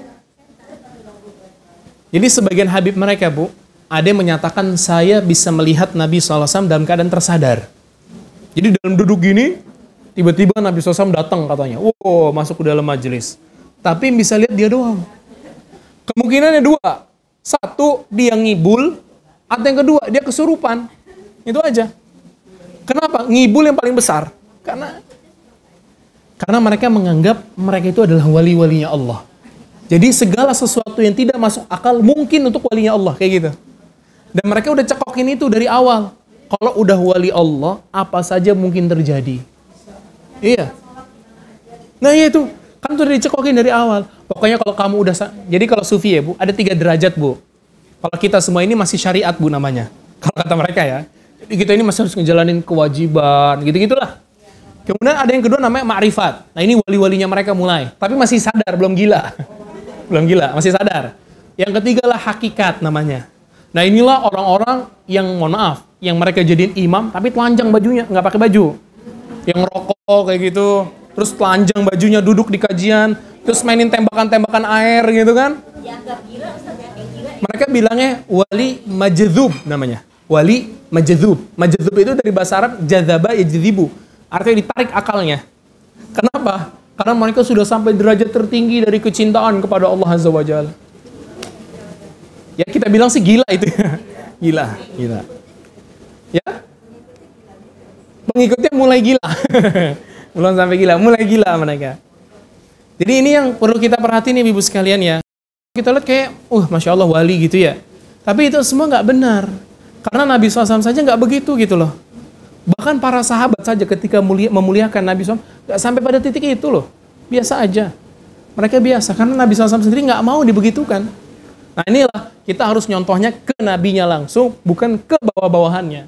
Makanya, walaupun mereka mengaku keturunan Rasul SAW sekalipun, itu nggak ada gunanya kalau menyelisihi syariatnya sendiri. Nggak ada gunanya. Makanya nanti di akhirat itu, nasab atau status nggak ada urusannya. Semuanya masing-masing sesuai amalan sendiri-sendiri. Ya. Oke, itu adalah, ya. Iya. Nah, tapi kan kedua-duanya tidak boleh kan Ustaz? Betul, nggak boleh. Karena gini Ustaz, saat ini ada yang mengatakan bahwa, maksudnya sebagian Bid'ah ada dua ya? Ada dua. Nah, bid'ah yang itikad itu, karena kan keyakinan berdasarkan keyakinan Ustaz ya, sehingga bisa dibolehkan seperti begitu. Dan itu karena tertulis juga di Google gitu Ustaz. Jadi Tulis di Google, Bu. waktu itu kan gini Ustaz, saya ingin mengklarifikasi. Iya, ya silakan. Maksudnya begini Ustaz, buat pelajaran saya juga. Jadi kan waktu suami saya meninggal, Rahimahullah. jadi kan tidak diazankan. Sehingga ada yang belum tahu mempertanyakan kenapa tidak diazankan. Iya. Lalu tidak juga diberikan bunga. Tapi waktu itu saya menjelaskan bahwa saya kirimkanlah artikel ya, bahwa memang kami tidak mengajarkan untuk diazankan, Iya. itu panggilan untuk sholat. Tapi terus teman saya bilang bahwa itu bid'ah, saya bilang, karena tidak diajarkan Nabi. Jadi kita pakai yang diajarkan Nabi itu udah menurut yang diperintahkan Allah. Iya. Jadi jangan ditambah dan dikurang. Iya. Saya bilang gitu. Tapi menurut dia itu dia kasih Ustaz penjelasannya. Tapi saya lihat dari Google ya, itu bid'ah terbagi dua. Kamu lihat dulu itu bid'ahnya bid'ah apa? Iya. Nah di bid'ah itu dijelaskan bahwa kalau bid'ah itu yang berdasarkan keyakinan, sehingga terserah kita meyakinkannya seperti apa, terserah pandangannya gitu. Iya. Gak bisa dibenarkan kan itu kan? Iya, nggak bisa. Gini ya, pokoknya dalam beragama Islam sangat mudah. Kita ngikutin saja dari Al-Quran, hadis Nabi SAW, dan bagaimana para sahabat yang menyaksikan wahyu itu turun memahaminya. Nah, titik sampai situ. Gampang jadinya kan? Tapi kalau kita menjabarkan sampai ke bawah-bawahnya, orang berpecah di bawahnya. Dari kalangan tabi'in pun berpecah mereka kan? Kayak gitu. Jadi kenapa sih dibagi dua lagi? Nah, pembagian dua itu adalah perkataan Imam Syafi'i sendiri. Cuman di sini jangan dipotong cuman bid'ah ada dua, dibolehkan satunya enggak. Kalau kita lihat Bu, ini disebutkan sama Imam Syafi'i di kitab beliau Ar-Risalah namanya. Itu buku ngebahas tentang usul fikih. Beliau bilang bid'ah itu terbagi menjadi dua. Ada bid'ah hasanah dan bid'ah sayyi'ah. Bid'ah hasanah adalah segala sesuatu yang sesuai dengan syariat. Paham Bu? Beliau bilang gitu. Wal bid'atul hasanah ma tuwafiqus syariah. Bid'ah hasanah adalah bid'ah yang sesuai dengan syariat. Jadi maksudnya kata para ulama, ini ditaklik sama banyak ulama seperti Imam Ibnu Rajab dan lain-lain. Mereka bilang gini, kata Imam Syafi'i di sini bid'ah hasanah itu, maksudnya adalah sebenarnya banyak hal-hal yang memang secara syariat tidak ada nas sorihnya atau tidak ada teks secara jelasnya. Menyatakan ini boleh, ini tidak boleh. Enggak semuanya ada. Nah ini diturunkan sama para ulama menjadi beberapa hal. Ada yang diperbolehkan, ada yang tidak. Dari sisi agama ya, dari sisi agama. Seperti misalkan contohnya tadi ya pakaian gitu. Kan kalau lihat dari Nabi SAW, dari penjelasan, dari kebiasaan Nabi SAW, semuanya nggak ada dalam tuntunan beliau. Kita pakai baju kayak gini kan menyelisih syariat kan, kalau secara dalil loh ya. Tapi apakah kita bilang sesat terus jadi masuk neraka kita? Enggak ya. Nah di sini yang disebut dengan bid'atul hasanah sama Imam Syafi'i. Syaratnya beliau kasih harus sesuai dengan syariat. Nah siapa yang mengukur itu sesuai syariat atau enggak? Para ulama, bukan Syekh Google. Bukan Syekh Google. Para ulama ibu. Dan para ulama ini harusnya memang jelas keilmuannya. Dan alhamdulillah para ulama kita sudah membukukan segala sesuatunya. Mana yang bid'ah, mana yang sunnah, itu udah jelas semuanya. Udah ada. Intinya, simpelnya, masalah keyakinan itu harus dikembalikan kepada Al-Quran dan hadis Nabi SAW. Karena masalah keyakinan adalah masalah gaib. Gak bisa dilihat sama mata. Maka tugasnya adalah tunduk sama dalil. Tunduk sama dalil. Ya. Mm-mm. Iya. Iya. Enggak diazanin, enggak. Yang sesuai syariat yang mana? Iya. Iya. Kalau yang sesuai syariat itu tidak diazanin. Iya, tidak diazanin. Kenapa? Tidak ada dalil yang sahih. Saya nggak bilang nggak ada dalil, ada dalilnya, cuma lemah dan tidak bisa diamalkan. Tidak bisa diamalkan. Ya, jadi yang sesuai dengan syariat tidak diazani ketika mayit meninggal. Yang dilakukan adalah mendoakan. Itu yang sahih dari Nabi SAW. Jadi ketika Nabi SAW selesai mengkuburkan jenazah, beliau doain. Di antara doa yang beliau baca adalah Allahumma tsabbithu bil qawli tsabit. Ya Allah, teguhin dia dengan kalimat yang teguh. Kayak gitu. Sudah terlanjur. Tidak masalah. Itu karena kejahilan kita. Insya Allah semoga Allah ampuni. Iya. Iya. Keluar.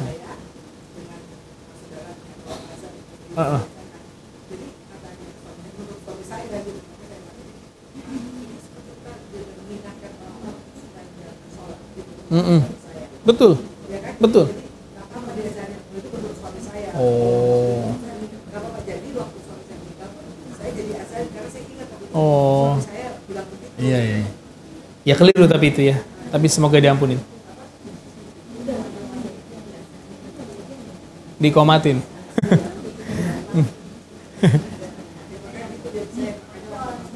Iya. Iya, nggak sesuai syariat ya. Intinya kalau mayit meninggal yang paling dianjurkan adalah mendoakan, bukan diazani.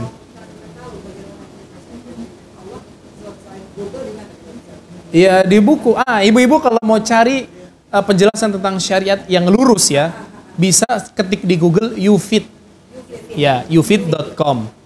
Nah, di situ dia tuh seperti Google, cuman sudah difilter. Ya, YouFit namanya, youfit.com. Dia namanya search engine juga, tapi udah difilter, nggak sembarangan masuk ke situ. Insya Allah semua artikel yang di dalam situ lurus semua, sesuai dengan pemahaman para sahabat. Ya. Tadi Ustaz baca doanya itu, pas mayit udah gimana Ustaz? Ini kan tadi kan nggak diazankan kan? Iya. Terus yang masuk ke dalam maaf ya, Ustaz ada. Iya. Jadi nanti kalau giliran saya mau kasih tahu anak saya. Ya Allah. Jadi Ustaz ada waktu yang yang itu ya Ustaz ya. Doanya. Doanya waktu kapan ya Ustaz? Kalau ketika lagi di tanahnya ditutup. Iya. Disitulah kita mendoakan Allahumma tsabithu bil qawli tsabit. Allah, kita juga boleh baca Allahumma ighfir lahu warhamhu wa'afi wa'fu. Boleh. Apa ya? Katanya kan kalau kita jenazah udah dikubur, Iya. semua pada pulang. Iya. Kita kerabatnya nunggu dulu sebentar untuk menyerahkan mati juga nggak tahu. Buat ngebantuin ya. Masa tanya jawaban yang Iya. menguatkan untuk dia kan nanti ada mungkar dan nakir. Kita sejenak masih di situ. Iya. Ada yang berpendapat kafir lagi itu seperti itu atau Iya, iya, paham. Itu ada yang menyatakan demikian memang dari kalangan para ulama ada. Cuman kurang tepat. Karena dari keterangan hadis-hadis yang ada, tidak pertanyaan malaikat mungkar nakir tidak ada urusannya sama orang masih di situ atau enggak. Ya. Enggak ada. Jadi selesai mayit dimasukkan ke liang lahat kita tutup, malaikat mungkar nakir udah urusan dia. Iya. jadi nggak tunggu dalam Enggak. Iya. Yang diceritakan sama Nabi SAW itu adalah menceritakan keseringannya kayak gitu. Selesai dikubur orang pada balik, ya kan? Baru malaikat mungkar nakir datang. Nah, kalau orang misalkan tetap stay di situ, apa? Ya, makanya nanti nggak datang dong. Nggak kayak gitu. Ini cuma menceritakan saja Nabi SAW kayak gitu. Jadi ketika keluarganya balik, si mayit tuh ngedengar suara langkah. Terus baru malaikat mungkar nakir datang. Itu cuma menceritakan yang sering terjadi kayak gitu. Tapi nggak tidak menutup kemungkinan sama sekali malaikat mungkar nakir datang langsung. Nggak menutup kemungkinan kayak gitu. Ada semua. Ibu kalau mau cari tentang agama, buka YouFit aja. Semuanya ada. Ibu nyari apa yang paling aneh juga ada di situ, insya Allah. Ya. Iya, kalau Google itu campur. Yang sufi-sufi, yang Syiah aja ada. Hati-hati. Ya, Ibu silakan.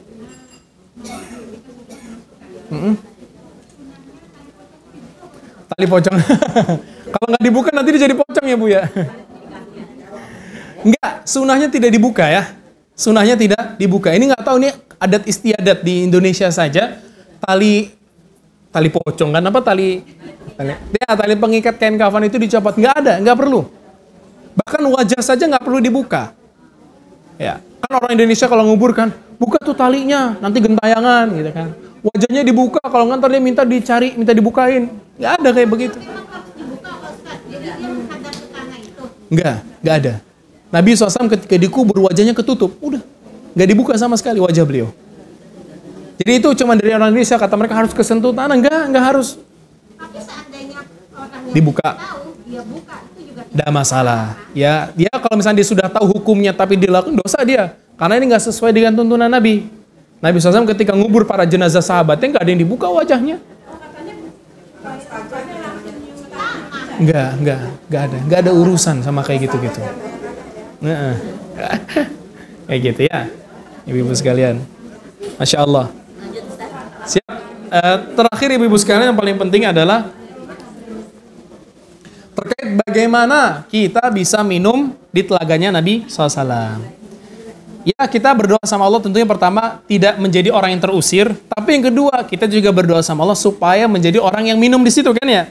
Nah, siapa saja mereka? Ini ada beberapa cara atau hal yang harus kita lakukan supaya bisa minum air di telaganya Nabi Sallallahu Alaihi Wasallam. Yang pertama, ya maaf, nih saya ulangi, ya, iya itu 6 aja. Jadi ini perbuatan-perbuatan yang menyebabkan kita bisa minum di telaganya Nabi Sallallahu Alaihi Wasallam. Siap ibu-ibu menulis, masya Allah. Yang pertama, berpegang teguh kepada Al-Quran dan Sunnah.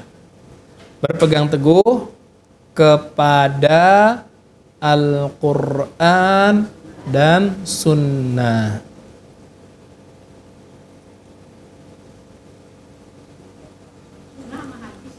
Sama saja, sama nama lain saja.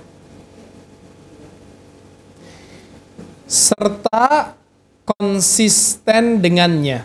Serta konsisten dengannya. Ya, dengannya. Ya. Dan menjauhi semua bid'ah dan dosa-dosa besar. Dan menjauhi semua bid'ah dan dosa-dosa besar. Ini yang pertama ibu-ibu sekalian ya. Yang kedua, ya ada 4. Ada 3, sorry, ada 3. Yang kedua, bersabar terhadap ujian yang menimpa kita. Bersabar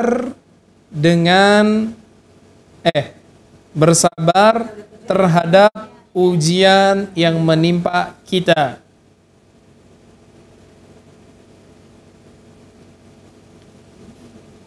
Baik dari harta dan lainnya.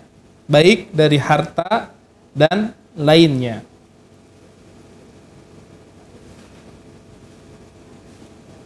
Ya. Yang ketiga, ini yang paling mudah caranya ibu-ibu sekalian adalah menjaga wudu. Menjaga wudu. Orang-orang yang selalu menjaga wudunya dia, artinya ini kita kalau mau keluar rumah aja wudu dulu, terus batal sedikit wudu lagi.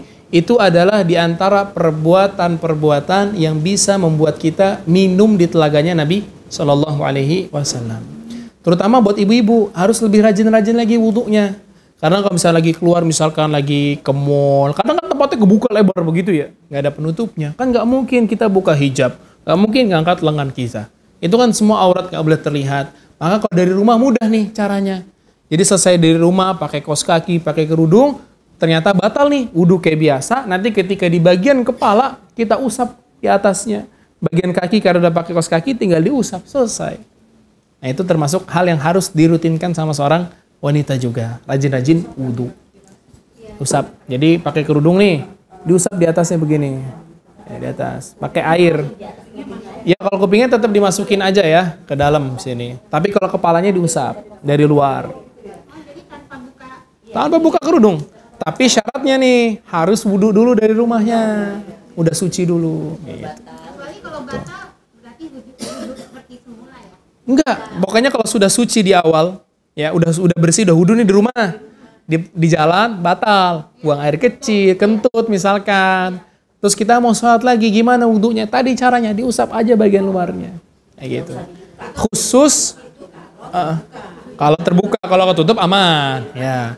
Kalau terbuka ya, kalau ketutup misalkan ketutup memang ya aman, tenang aja itu mah. Itu.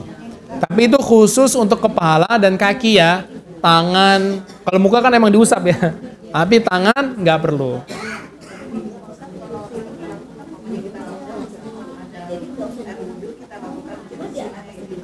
Nggak masalah. Jadi kayak kita mau perbaruin wudhu lagi kan. Padahal masih ada wudhu nih. Nggak apa-apa, boleh.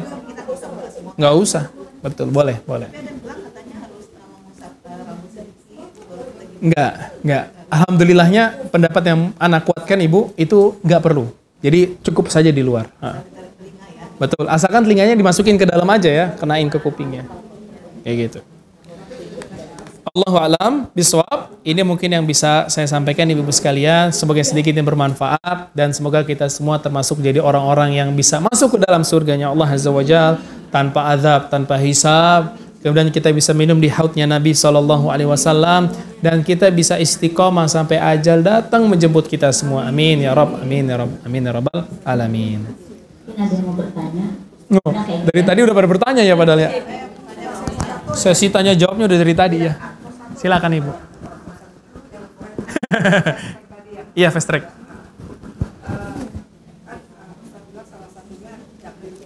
Iya. Jadi ponakan saya ini ada masalah lah gitu ya. Kita minta sama Allah bagaimana caranya supaya dia ada satu tadi kita bilang satu cara kayak gitu ya. Nah itu bagaimana? Kita lihat kondisinya aja dulu ya. Kalau misalnya sampai parah, ada sebagian orang yang kondisinya sampai parah Bu. Dia nggak bisa jalan, nggak bisa ngomong, nggak bisa gerak. Ada yang sampai kayak begitu. Dia punya dua pilihan. Satu, mau sabar dengan ujian ini atau minta sembuh cepat. Ya, sabar. Sabar dapat pahala dan dosa-dosa diampunin, derajatnya makin naik, tapi lama konsekuensinya. Atau yang kedua, minta cepat disembuhin dengan cara diruqyah. Ya begitu. Ya, tapi juga bisa dengan keluarganya yang inisiatif. Bukan dianya. Jadi tadi kan ibu keponakan nih. Terus ibu bilang, udah kamu diruqyah aja nih, kita panggil ustadz gitu. Nah itu dia nggak terhitung yang minta diruqyah. Orang lain. Enggak, kan kita nyuruh orang. Iya. Gimana? Kalau yang ngeruqyah nggak apa-apa, dia nggak masalah. Yang masalah itu kalau kita minta diruqyah. Nggak apa-apa. Nggak masalah. Sama-sama. Satu aja Bu, nggak jadi 10. Oh nggak jadi 10. Ya.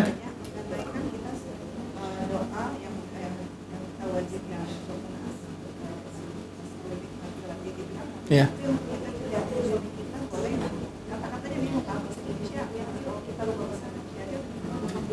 Kalau doanya gimana? Rabbi auzi'ni, ya.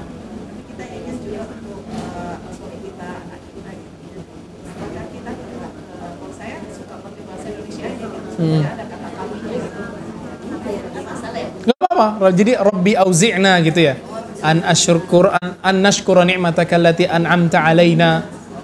Ibu bisa bahasa Arab nggak apa-apa, boleh? Ya, boleh. Silakan, tadi ada lagi? Iya, Ibu, silakan. Iya. Oh, betul. Ada. Allahumma hasibni hisaban yasira.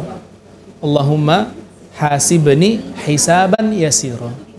Sebelum salam. Ya, sebelum salam. Jadi kalau mau baca yang Allahumma hasibni hisaban yasira, ditekankan sebelum salam.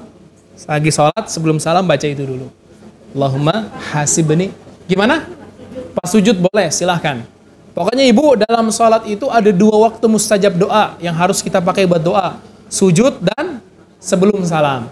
Itu 2 waktu mustajab. Perbanyak doa. Boleh pakai bahasa Indonesia kan kalau nggak dan sujud gimana Ustaz? Kalau memang kita ada hajat tertentu yang memang maunya pakai bahasa Indonesia, silahkan, tidak masalah. Ya, tapi kalau misalnya kita mau cuman baca doa-doa yang dari Nabi, ya baca pakai bahasa Arab. Jangan diterjemahin. Bilang dalam hati aja gitu. Enggak, jadi doa itu ibu-ibu sekalian tidak di dalam hati ya. Jadi kalau kita doa itu jangan diam, ucapkan. Ucapkan. Iya, dalam sujud pun. Iya, saya mau jelasin nih. Jadi ibu-ibu sekalian, pendapat yang saya kuatkan ya, ini alhamdulillah didukung sama beberapa ulama belakangan juga, bolehnya seseorang yang ingin berdoa sama Allah, tapi nggak punya kemampuan bisa bahasa Arab. Dan juga nggak punya hafalan banyak dari doa-doa Nabi SAW. Apakah iya kita menutup celah dia untuk doa sama Allah? Nggak mungkin dong. Dosa kita, zolim sama dia. Akhirnya para ulama belakangan ini mengatakan boleh buat seseorang yang ingin berdoa kepada Allah dalam keadaan sujud dengan bahasanya sendiri pun dengan dibaca, dilafadzkan. Ya, dibaca. Ya jadi lagi sujud, ya Allah ampuni aku ya Allah. Itu boleh, silakan. Itu boleh. Cuman catatannya jangan keras-keras ngomongnya. Ya Allah ampunin aku gitu lagi sujud misalkan.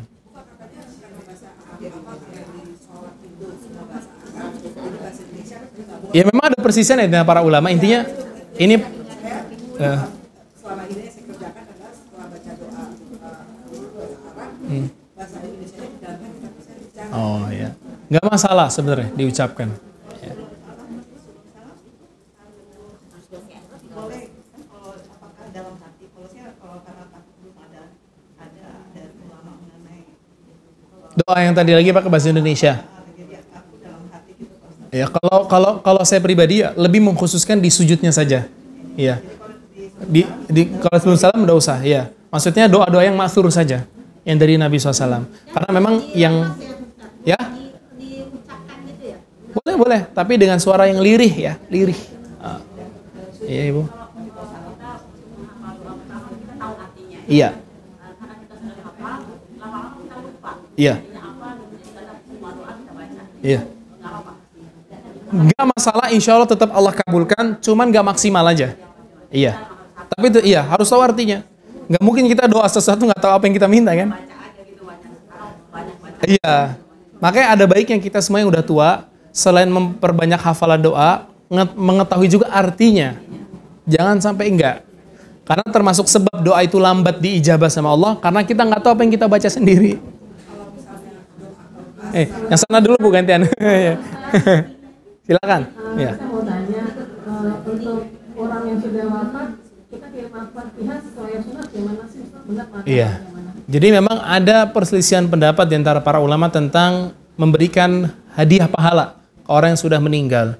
Ala kulli hal, sebenarnya pahala itu bisa sampai ke mayit, tapi dengan catatan si mayitnya ini pernah menjadi sebab kita melakukan amalan itu. Baik dia seperti saya mengajarkan, ibu-ibu mengamalkan, saya insya Allah dapat pahalanya lagi selama saya ikhlas gitu kan ya. Ya semoga saya ikhlas. Kemudian yang kedua adalah anak-anaknya. Anak-anak kita Bu, dia melakukan amalan soleh apa saja kita dapat pahalanya terus. Makanya kenapa anak itu investasi paling mahal yang kita punya. Makanya kenapa banyak anak makin bagus. Karena makin banyak pahala yang kita dapatin. Ya, terutama doanya dia kenceng. Kalau anaknya cuma satu doa yang doain. Kalau anaknya 12, bah. Dari pagi sampai pagi lagi ada yang doain, Bu. Masya Allah. Iya. Gitu Ibu ya. Nah, Al-Fatihah gimana Ustaz? Kalau mengkhususkan baca Al-Fatihah untuk diberikan hadiahnya ke mayit, pendapat yang saya kuatkan tidak disyariatkan. Tidak dan tidak sampai, betul. Ini pendapatnya Imam Ahmad dan beberapa ulama lainnya. Ini nggak sampai. Tapi sebagian ulama mengatakan sampai. Tapi dengan catatan, mereka bilang sampai dengan catatan dia pernah jadi sebab. Dia pernah jadi sebab. Ya, jadi kalau dia nggak ada sebab nggak nyampe itu. Karena kata Allah Azza wa Jalla, Allah mengatakan wa alaysa lil insani illa ma sa'a. Dan bukankah manusia cuma dapat apa yang dia usahakan? Allah mengatakan begitu secara tegas. Gitu. Doanya emang untuk mayat tuh yang bagus bagaimana? Yang kita baca kalau kita lagi sholatin dia. Allahumma ighfir lahu warhamhu wa'afi wa'fu anhu wa akrim nuzulahu wa wasi' mudkhalahu waghsilhu bil ma'i wa thalji wal barad wa naqih. Enggak perlu nyebutin nama. Kita ketika doa tahu apa kan? Misalnya tujuannya ke orang tua kita. Allah tahu itu. Nah, langsung kita doain. Rabbighfirli wa liwalidayya warhamhuma kama rabbayani shaghira. Bisa juga. Banyak doa, Bu. Banyak. Ibu-ibu kalau mau tahu banyak doa yang harus dihafal, beli bukunya Ustadz Yazid rahimahullah, Doa dan Wirid namanya. Harganya murah, Bu. Di toko oren itu 30 ribuan. Serah ibu, suka toko oren atau toko hijau, gitu aja. Yang satu gratis ongkir biasanya, yang satunya.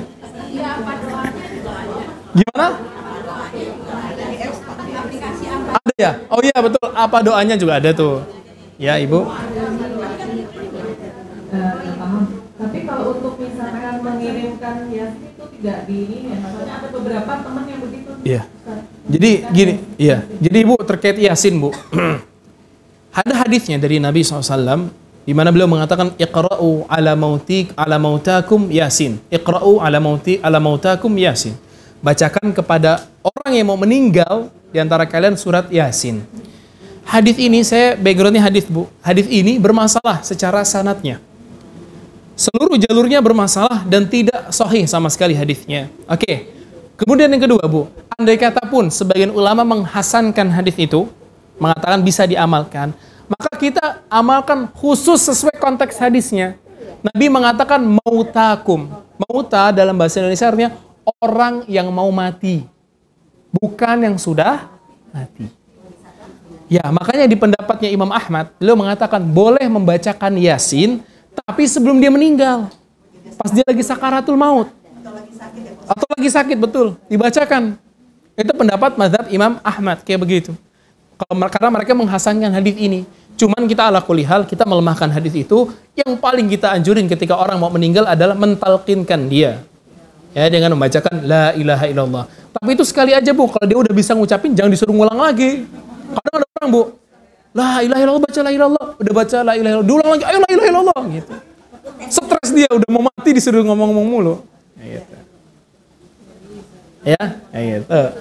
Tapi kalau misalnya itu sakit ya, orang yang sakit ya, kita boleh dong baca Al-Fatihah dulu ya, untuk orang sakit, tapi dia belum misalkan Sakit biasa. Oh, kalau sakit biasa, Ibu, beda sama sakit yang mau meninggal. ya, jadi dia belum sakit. Iya. Dia nggak bisa ngobrol, Iya. baca Yasin boleh. Enggak, kalau kita lagi jenguk dia orang sakit masih hidup, kita doain, bukan bacain Yasin. Iya.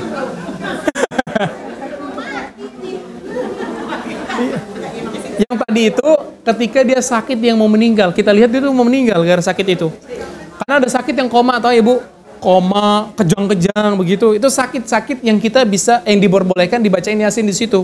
Sama mazhab Imam Ahmad, kayak gitu. Tapi kalau masih duduk begini kita bacain Yasin. Oh iya. Iya. Iya. Menurut pendapat Imam Ahmad diperbolehkan, tapi kalau saya pribadi enggak, karena hadisnya lemah. Hadisnya nggak bisa diamalkan. Jadi yang paling utama doain aja. Doain. Kalau pakai ar-Ra'du kan juga bisa ya, Ustaz? Wah, nggak tahu, saya baru dengar ini. Yang ada hadisnya itu surat Yasin doang. Yang ada hadisnya. Kalau surat Ar-Ra'd nggak tahu saya. Baru dengar ini. Hah? Oh gitu. Kalau Imam Asy-Syafi'i itu kan tidak sampai ya kalau kita baca Yasin, kalau menurut Imam Asy-Syafi'i untuk mayit. Iya, menurut Imam Syafi'i begitu. Tapi sebagian ulama mengatakan sampai. Kalau tidak salah, kalau nggak dari Malikiyah, Hanafiyah mengatakan sampai. Kayak gitu. Emang ada persisihan, tapi yang paling kita kuatin nggak sampai lagi, udah berhenti di situ. Kayak gitu. Kecuali dia sebabnya ya. Udah sebab. Iya, betul. Ada lagi? Ibu-ibu kalau mau berdoa setelah sholat, boleh, tapi zikir dulu. Karena zikir setelah sholat ada rentetan kegiatan dari sholat kita. Jadi kalau mau doa setelah zikir, selesai zikirnya baru doa. Itu pendapat jumhur ulama mayoritas membolehkan doa setelah sholat, asalkan setelah berzikir. Kalau mau setelah sholat langsung pun boleh, tapi jangan dirutinkan. Sebagian orang merutinkan, Assalamualaikum, Assalamualaikum, langsung angkat tangan, Allahumma gfirli. Enggak, Nabi SAW enggak begitu. Ya, zikir dulu, astagfirullah, astagfirullah, astagfirullah, dan seterusnya. Kayak gitu, Ibu ya.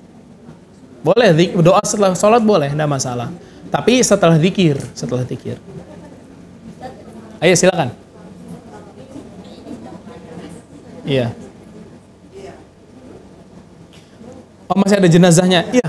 Kita kalau misalkan lagi ngelayat, masih ada jenazahnya. Maka ketika kita sampai di situ, yang pertama adalah kita mengucapkan kepada ahlul mayitnya, keluarganya. Di antara doanya adalah ya jurukumullahu fi musibatikum. Ya, harus ngafalin baru ya. Ya, yaitu doa kita minta sama Allah semoga Allah berikan pahala buat mereka atas musibah inilah. Yang kedua, kita menghadap ke mayitnya kemudian mendoakan buat dia. Boleh tadi doa yang kita baca ketika sholat jenazah, boleh silakan. Atau yang paling minimal, Allahumma gfir lahu, udah selesai. Allahumma gfir lahu. Boleh. Allahumma gfir lahu. Kalau buat perempuan Allahumma gfir laha. Nah. Salah. Karena hadisnya juga nggak menjelaskan orang mati, ya. Allah maghfir lahu. Kalau perempuan, Allah maghfir laha. Ya. Ketika kita tidak bisa itikaf 30 hari di masjid, maka kita lebih baik kita itu membantu orang yang sudah berusaha dan datang kita sehat. Itu dalam ini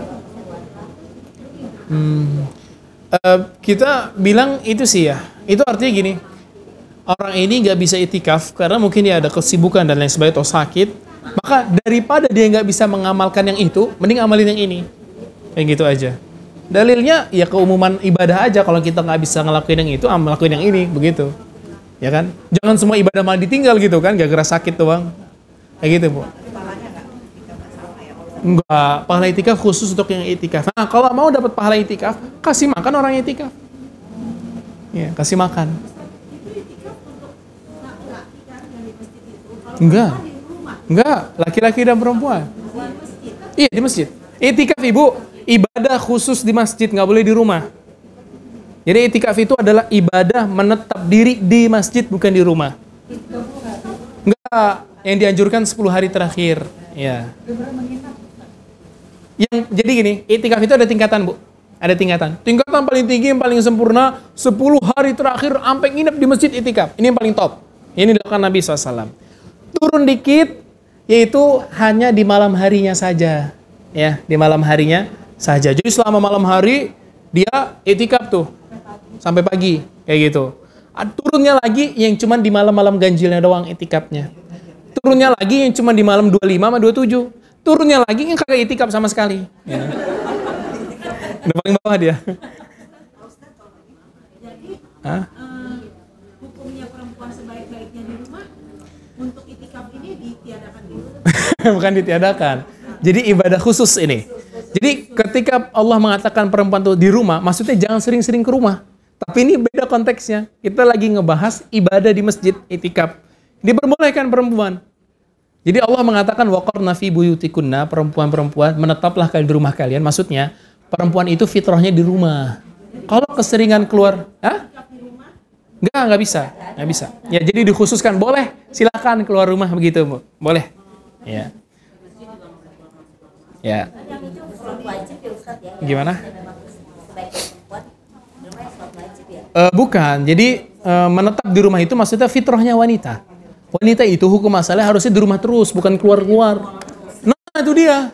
Ngemol mulu, ngafe mulu. Ini masalah.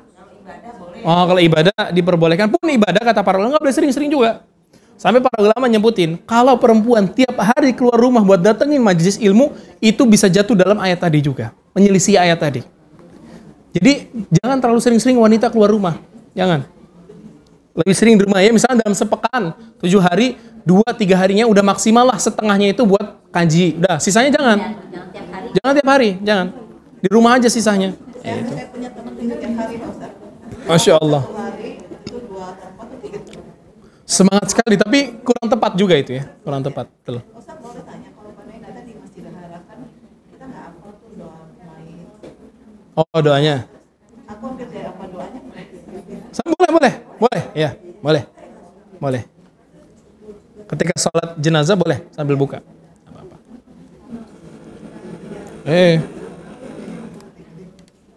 Ada lagi, Bu? Apa cukup? Cukup kali ya, udah pada capek juga kali ya, udah pada lapar.